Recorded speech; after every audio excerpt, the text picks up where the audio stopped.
minutes. Okay, the national debt over $40 trillion. It's a mind-boggling number that is quite literally impossible to comprehend. That's where we'll start with Craig Bolanos, co-founder and wealth advisor at VestGen Wealth Partners. And Craig, the number is so high, and I know it impacts our interest. We're paying as much in interest as we are in the military these days in a given year. That's insane. But Craig, the solution seems so impossible and far-fetched that I almost just tune this out. You know, I don't want to tell people to tune it out because having a heightened sense of awareness is always important as a citizen. You got to be vigilant. But with America crossing $40 trillion in debt, the only thing I want to tell everybody listening is you can't control D.C. spending, but you can absolutely control your own retirement plan. Well said. But what do we do about that $40 trillion? I mean, like, really, do you see any movement in Congress or from administrations of both parties to rein in the spending? It's unpopular to rein it in as much as people like to say they're going to. And people like spending money that we don't have for things that we can't afford. I just don't see an answer out of this. John, you already hinted to this. I mean, is someone going to vote against Social Security? That's 22% of the spend. Are they voting against Medicare? That's 15% of the juice. Are they voting against Medicaid and health subsidies? That's another 13% of the juice.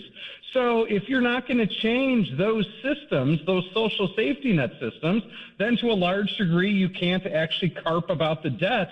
But what we can agree on is the waste. The waste. That's what drives people crazy. If we didn't have such waste, I don't think we'd be pointing as many fingers as we are. But it was 19 trillion 10 years ago. Yeah. 40 trillion now. That's a problem. It is. I mean, it is a problem. I have no doubt that it will cause ramifications down the line. I think the problem with it is that it really hasn't affected us individually yet. And we can just kind of sit there and go, well, it's 40 trillion, but I don't feel any different than when it was 20 trillion. I don't feel any different than when it was 5 trillion. And then we get placated by that. Well, let's just remember, someone's eventually got to pay that bill. It's the math. Somebody will eventually pay that bill. If not you, a generation or two will. And while it's not directly affecting anyone's retirement just yet, I would argue some of, but not all of, the rising bond yields and the higher embedded interest rates are due to this. So if we want to make lemonade out of lemons, hey, America, you want to get retired and stay retired? Let's lock in some juicy bond yields today. Get them while they're hot. John Williams was talking about on the noon business lunch. I don't remember the exact number, but somewhere around 5.2 or 5.3 for a 30-year, the highest number since 2007, if I'm remembering correctly. There is money to be made in investing in our own government. You know, if you would settle for what you can count on 5 fingers, you'd settle for 5%.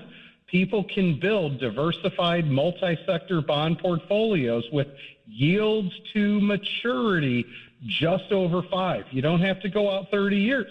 You can build a 5% portfolio today, and if you're only spending 2 to 3, but you're guaranteed to earn 5, retirement just got a little bit simpler. You said to maturity. I think you're hitting on something. Correct me if I'm wrong, but you're suggesting, of course, going to treasurydirect.gov and or wherever you go to buy these actual bonds, not trading bonds, which of course the prices fluctuate differently.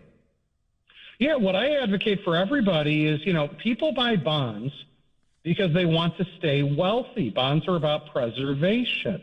And some people might say bonds are bad. I argue bonds, some platforms are better than others.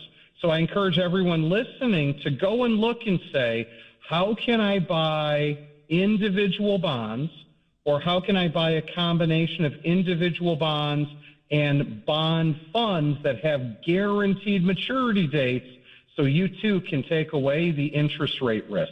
Yeah. A lot of people chiming in about the national debt on the text line. Some people talking about spending too much. Other people are saying the tax breaks are too much for wealthy folks. Honestly, Craig, I read a study once that if you were to cut all discretionary funding, a large part of the government, including the military, like cut the whole thing. Obviously, we're not going to do that.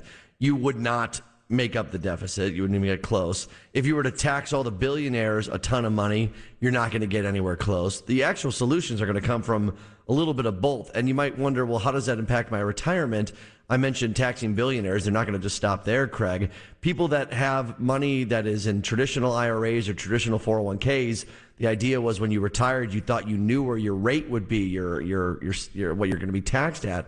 I don't think that's reality anymore, Craig, right? Like, who knows what we're going to be taxed at when we retire? No, you know what? I think a big part of getting retired and staying retired, John, check out that website, is future-proofing. It's future-proofing. And you need to future-proof yourself from reinvestment rate risk. That's why I encourage people to lock in bond yields now. And you need to future-proof yourself from taxes in retirement. Because remember what we said, John, someone's eventually paying the bill on the $40 trillion. Lest that not be you, we need to start thinking about how to be tax diversified in our golden years. I don't want to chuckle, but I did a little bit when I saw the president's Truth Social about pausing the Canadian tariffs for a few days. Because, Craig, he did it on a Tuesday night, and Taco Tuesday is already a thing, and it happened again, but I guess investors were happy about that, huh? You know, we're happy about it, not because of Canada, but it signals something that's more broad. You know, USMCA, the U.S.-Mexico-Canada agreement. You know, we need to make sure that we're negotiating in open and good faith with a clear mind and an open heart to drive value through our trading partners north and south of the border. So anytime we get even a 72-hour reprieve, I think it's a step in that right direction, and markets have reacted appropriately. Craig, you want a drone coming to your house to deliver you something from Amazon, yay or nay? Oh, of course. Who doesn't want a drone? That's what I'm saying. I think, you know, this expansion by Amazon to drone deliveries into more markets should remind everybody of something that you and I have talked about for years, John. Innovation doesn't ask for permission. Let me say that again. Innovation doesn't ask for permission. It just keeps showing up. So today's drone deliveries could be tomorrow's investment opportunities. It just think of the vertical, think of the ecosystem, think of the defense replacement cycle. Use this headline on Amazon that they first announced back in 2013 that's now becoming reality today to invest in innovation because, two, you need to invest through retirement, not up to retirement. Would you say innovation does not ask for permission? I gave you snaps. I don't know if you heard that, Craig. That was well said. I appreciate that. I love like the snaps. Yeah. I like that. You're a man with words. You always are a good twist of phrase. And one of those is getretiredstayretired.com to learn more. Craig Bolanos, co-founder and wealth advisor at VestGen. You mentioned being on this show for years, and I can't even believe it. We're approaching 5 years since you first popped on Your Money Matters. Thank you, as always, for your expertise.